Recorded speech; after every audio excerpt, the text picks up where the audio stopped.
Olá, eu sou Verusca Goiking e esse é o programa Como Viver de Renda Fixa.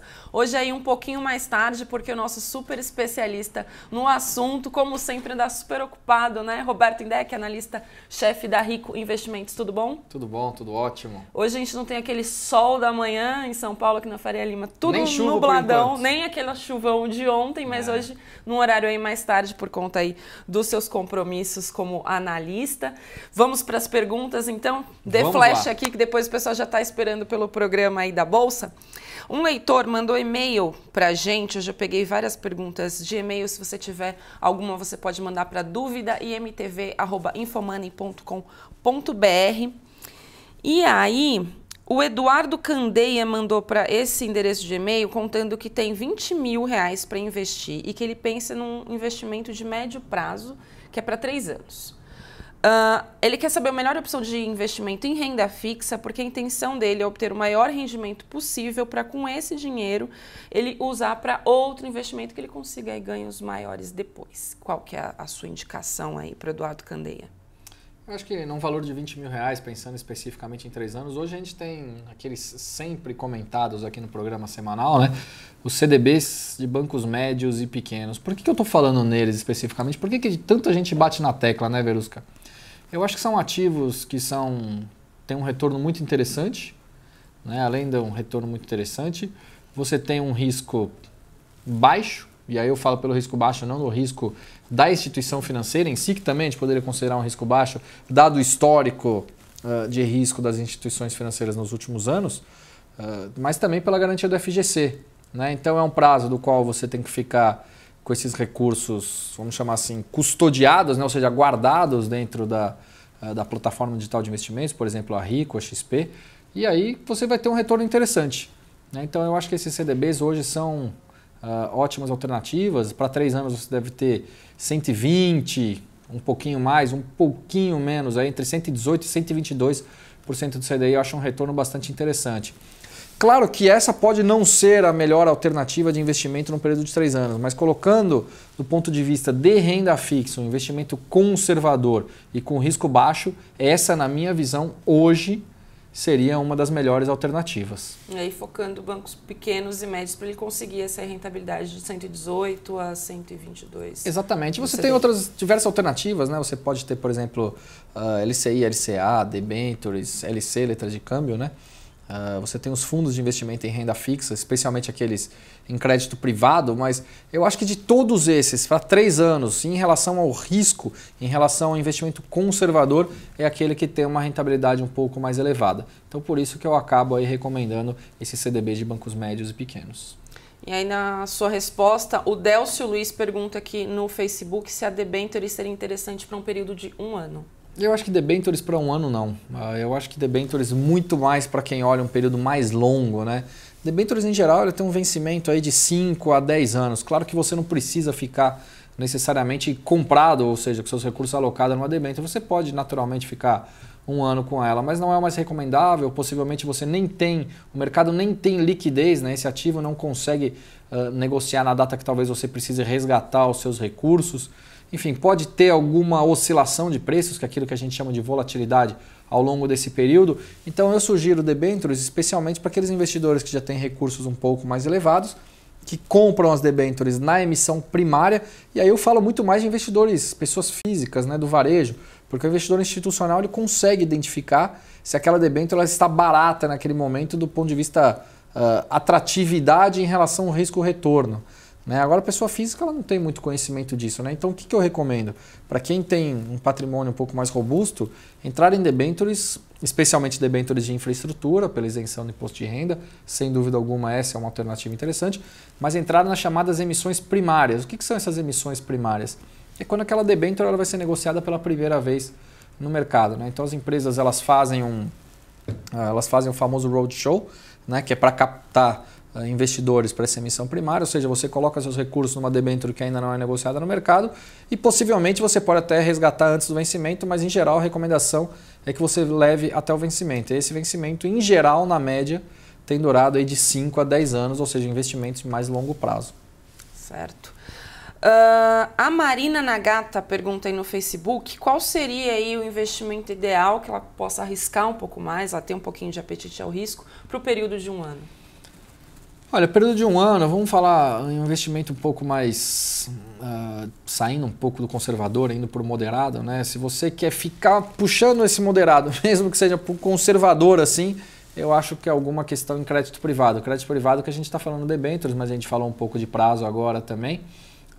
Tem os famosos CRI ou CRA, CRI ou CRA, como queiram, né? Que são certificados de recebíveis imobiliários ou do agronegócio, que também tem isenção do imposto de renda para pessoas físicas, mas que também tem um prazo de cerca de 3 a 5 anos. Então você tem fundos de crédito privado, né? Fundos de investimento que investem nesses ativos. Por exemplo, você tem hoje fundos de investimento, Verusca, e até respondendo a Marina, que a liquidação desse fundo, você tem dinheiro nesse fundo, você pode pedir o resgate em 3, 4 dias, 5 dias, esse dinheiro está na sua conta, ele tem rendido cerca de, em média, 110% do CDI, o que é um número muito interessante. Né? Uma liquidez curta, uma liquidez rápida, 110% do CDI. Na própria Rico a gente distribui fundos assim de crédito privado, então acho alternativa para quem quer puxar um pouco mais a corda ali para o conservador. Para quem quer se arriscar um pouco mais, e aí tem uma série de fundos multimercados que aí tem um leque gigantesco e aí tem tanto dos conservadores quanto para os mais arrojados. Enfim, aí tem múltiplas oportunidades e aí vai depender bastante do seu perfil e aí do perfil do fundo de investimento em si também, né? A Tatiane Argenta pergunta quais seriam as debêntures que não têm imposto de renda. São aquelas debêntures de chamada de infraestrutura, tá? É uma concessão que é aberta a essas empresas, que são empresas que naturalmente elas têm algumas obrigatoriedades diferentes de uma emissão de uma debênture comum. Ela investe no segmento de infraestrutura, concessões de rodovias, enfim, acho que... São chamadas também de debêntures incentivadas. Exatamente, né? São chamadas de debêntures incentivadas em geral. Então é importante que a gente coloque que é uma segmentação específica, né? Certo. E aí tem mais pergunta, o Renan Maia quer saber para esse mesmo valor aí que foi que a gente fez a chamada dos 20 mil do leitor que mandou pergunta por e-mail, mesmo prazo também, 3 anos, ele quer saber se tem alguma outra opção além desse CDB entre 118% e 121% do CDI que você passou. Tem algo que renda de forma semelhante? Olha, do ponto de vista de renda fixa, tem as LCs, que são letras de câmbio, mas para o investidor final não é um produto muito diferente dos CDBs, né? Tem os fundos, né? Os fundos de investimento hoje, de novo, os fundos multimercados, e aí, mas você não puxa tanta corda para o conservador, são fundos que podem ser um pouco mais agressivos, mais arrojados, que aí você ganharia até, em média, que alguns fundos têm performado tão bem, pode ter 120, 130, 150, 180, 200% de CDI até. Mas claro que é tudo uma relação de risco-retorno.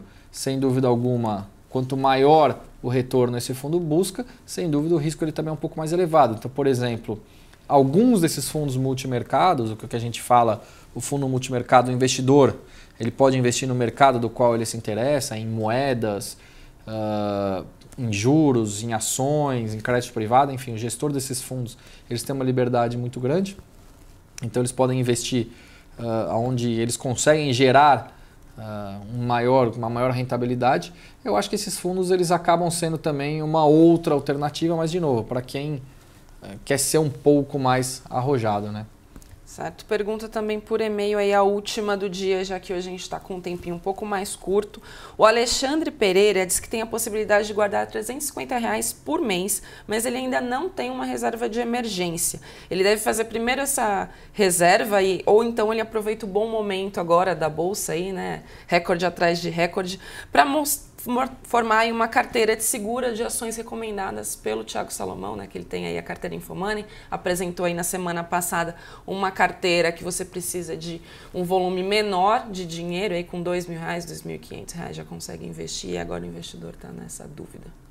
Olha, eu acho que R$350, o que você precisa pesquisar basicamente é o custo de corretagem da corretora pelo qual você vai comprar essas ações, né? Tem corretoras e corretoras, mas, por exemplo, tem corretoras que te oferecem um preço extremamente barato, do ponto de vista de custo pode valer a pena. Tem outras corretoras que cobram um custo um pouco mais elevado, mas tem outros produtos, outros serviços agregados que para você possa fazer a diferença, como no caso, por exemplo, de uma carteira recomendada. No caso da Rico, por exemplo, você tem a aplicação automática em que você pode investir os 300, 350 reais por mês em uma ação especificamente ou em algumas ações a partir de 100 reais. Cada uma é um produto de investimento em que existe disponível na corretora. Mas, de novo, você potencialmente pode olhar só custo, o que pode fazer diferença lá na frente. Mas, por outro lado, tem outros serviços agregados também, como, por exemplo, uma carteira recomendada que vai te dar um direcionamento daquilo que seria mais interessante comprar ou vender. Até porque quem acompanha de fato o mercado no dia a dia que pode fazer algum tipo de recomendação. Então, por exemplo, você tem uma área de análise, uma equipe de análise numa corretora, e aí essa área de análise ela tem um custo, sem dúvida alguma. Então esse custo ele precisa também ser pago de alguma forma por essa corretora. Então é por isso que muitas vezes você tem esses custos um pouco mais baixos, outros mais altos de corretagem, mas para quem vai investir um valor que a gente pode considerar baixo para o mercado de ações a partir de 300, 400 reais por mês, deve sim ser olhado o custo de corretagem. Mas no caso dele, que ele já conta que não tem um fundo de emergência, isso pode ser um problema? Já dá para ele entrar na bolsa por agora? Olha, não depende da idade do perfil dele como investidor, eu acho que se for uma idade um pouco mais jovem, tiver um perfil um pouco mais arrojado, eu acho que possa fazer sentido sim. Agora, se a gente levar em consideração que já é um investidor de cerca de 40 anos para cima, ou que já tem alguma família e não tem um fundo de emergência, eu não vejo muito significado de você colocar 100% do seu dinheiro num fundo de emergência no mercado de ações. O que ele pode fazer? Por exemplo, comprar um mês esses 350 reais em ações e 350 reais você pode no mês seguinte investir em ativos de renda fixa. Assim, todo mês você vai quebrando, botando 50 e 50, ou a cada 3 meses, 2, você bota dinheiro no de renda fixa e 1 no de ações. Enfim, é importante que você se coloque no seu papel como investidor, no seu perfil e quanto tempo você tem como objetivo de resgatar aqueles recursos. Eu acho que a Bolsa ainda tem um cenário, uma perspectiva positiva, especialmente se a gente tiver esse ano um presidente eleito nas eleições de outubro, que seja ter continuidade essas reformas de ajuste fiscal e que outras medidas de economia que possam continuar prosseguindo do ponto de vista positivo.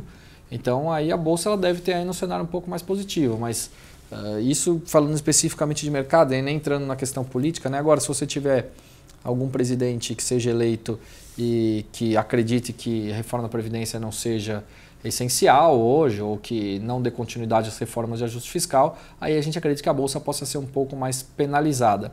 Mas o fato é que eu acho que no curto prazo a gente ainda deve ter uma continuidade aí da Bolsa. Fôlego, Eu acho que a Bolsa ainda é para cima, pelo menos isso no curto prazo. Não é, a gente está quase chegando nos 90 mil pontos, o que era impensável alguns meses atrás, mas eu venho com essa cabeça positiva já há alguns meses, tanto é que a carteira recomendada da Rico do mercado de ações ela é muito mais atrelada ao cenário nacional e tem batido consistentemente o Ibovespa, ou seja, tem performado melhor que o Ibovespa todos os meses. O Ibovespa é o principal índice da Bolsa Brasileira e esse mês de fevereiro também não será diferente, então a gente vai continuar com uma postura um pouco mais agressiva, atrelado ao mercado nacional e acreditando numa perspectiva de continuidade positiva para a Bolsa aqui no Brasil, isso pelas próximas semanas, pelo menos. Certo, e para quem acompanha aí tanto os nossos programas de renda fixa e também o do Thiago Salomão, o Beabá da Bolsa, o programa da semana passada foi para uma carteira de R$ 2.500, fez super sucesso. Então a gente vai voltar com esse tema aí de carteiras para pequenos investidores. Amanhã, quarta-feira, aí, dia 28 de fevereiro, vai ser para quem vai começar a formar uma carteira com R$ 200 por mês. Então, exemplo aí do Alexandre que mandou essa pergunta para a gente dizendo que tem R$ 350, dá para fazer uma carteira com 200 e na sobra 150 para renda fixa, Indec? Veja que eu só queria dar um recado, acho que na semana passada no nosso programa aqui, Como Viver de Renda Fixa, eu comentei, era algum dos nossos, do pessoal que estava acompanhando o programa, comentou sobre alguma carteira de 100 mil, 150 mil reais. Eu acabei passando o meu e-mail e muita gente pedindo uma alocação de recursos, Eu fiquei bastante surpreso com isso, fiquei muito feliz. Então eu queria passar meu e-mail de novo, para quem tiver um patrimônio aí, e aí não é nenhum tipo de preconceito, é porque a gente pode passar para o pessoal que faz a alocação de recursos na Rico, tá? Eu ajudo, obviamente, essa questão de alocação de recursos na Rico Investimentos, mas o pessoal trabalha diretamente com isso. Então, para quem tiver um patrimônio que queira fazer, pode ser 20 mil, 30 mil, 50 mil, 100 mil, 200 mil, 500 mil, enfim, a gente recebeu uma série de e-mails, isso me deixou contente, manda lá para a gente e-mail, análises com S no final, @rico.com.vc. Obviamente fica até mais fácil para quem já tiver conta aberta na Rico. Quem não tiver, a gente indica um link de abertura de conta para que possa fazer essa realocação. E outra coisa que eu queria falar aqui, estive conversando com uma pessoa esses dias, muito interessante, pessoa que conhece de mercado, né, que me surpreendeu bastante. Tem um patrimônio de 200 mil reais na poupança. Nossa, na poupança. Na poupança. Pior possível. E o mais interessante, fiz uma simulação no Tesouro Direto. O que a gente pode ter, pelo menos no período de um ano, se ele investir no período de... Vamos fazer um período de 3 meses, que eu acho que eu fiz alguma alocação para ele no período de 3 meses. Ele teria entre a poupança e LCI e LCA de 200 mil reais, ele tem a diferença de R$ 1.300 por mês que ele deixa de ganhar com esse dinheiro na poupança. Ou seja, se ele tivesse investido numa LCI e LCA que paga 87% do CDI ou 88% do CDI e coloca o dinheiro na poupança, 200 mil reais, em 3 meses seriam R$ 1.300 por mês que ela deixa de ganhar. Então isso é muito importante para que as pessoas saibam a diferença entre a rentabilidade dos investimentos hoje, o que você deixa de ganhar, né? Então R$ 1.300 é muito dinheiro, né? E pode ser mais, né? Porque a Rico tem disponível também LCI e LCA que paga 92%, né? Também, exatamente. Eu peguei aquele exemplo porque era o exemplo que tinha ali no momento mais baixo. Por baixo, exatamente. Né? A gente fez até um levantamento. Hoje você pode conferir na home do Infomoney fazendo a comparação entre esses investimentos que não pagam imposto de renda. Então lá você vai encontrar LCI, LCA e tem também alguns títulos da Rico que estão disponíveis aí que pagam bem mais do que esses 87%. Sem dúvida alguma, sem dúvida alguma. Então é interessante que a gente mostre para as pessoas alternativas que de fato elas estão deixando de ganhar dinheiro. Onde que a gente pode fazer isso? Tem aquele simulador do Tesouro Direto que eu já apresentei várias vezes aqui, já comentei lá no meu canal do YouTube, no Radar do Dinheiro. Tem um programa que só fala desse simulador. Quem quiser dar uma olhada lá no meu canal, de novo, no Radar do Dinheiro, para quem não pegou. E aí, muitas vezes aqui no programa mesmo, né, Verus, que a gente fez várias comparações trazendo para as pessoas. E aí são questões bastante simples, né? São simulações que a gente tem daqui para frente. Para quem tem R$100, até para quem tem 10 milhões, dá para fazer qualquer tipo de simulação, seja de curto, médio ou longo prazo, né? O pessoal no Facebook está pedindo para você repetir seu e-mail. Meu e-mail é análises com S, @rico.com.vc, de você, rico com você lá no final. Aí perguntaram se é rico com 2 Cs. Não, Neuza. Só. Com um só. É rico normal. R-I-C-O. É como você vai ficar aí investindo aí com a turma do analista aqui, chefe da Rico. O Regis Freitas acabou de publicar análise@rico.com.vc, mas eu vou pedir também pro pessoal da técnica colocar e deixar bem claro. E também o link aí do e-book do Indec, quem quiser aprender um pouco mais sobre renda fixa. Com certeza. Nós temos nosso e-book de renda fixa, né, gratuito. Para quem quiser baixar, 100% atualizado, fica à disposição lá no site da Infomoney. Então, para quem não achou, na página principal, no portal da Infomoney, digita lá no Google, e-book de renda fixa Infomoney, com certeza você vai achar, pode baixar de uma forma gratuita e tenho certeza que pode te ajudar muito nesse início da sua carreira nos investimentos. Certo. Indec, muito obrigada aí por no meio da correria do seu dia a dia. Eu que agradeço. Super ocupado, tirar um tempo para falar com os nossos leitores. A gente volta na terça-feira aí no horário normal às 11 da manhã. Muito obrigada por vir até aqui e muito obrigada a vocês pela audiência. Até a próxima.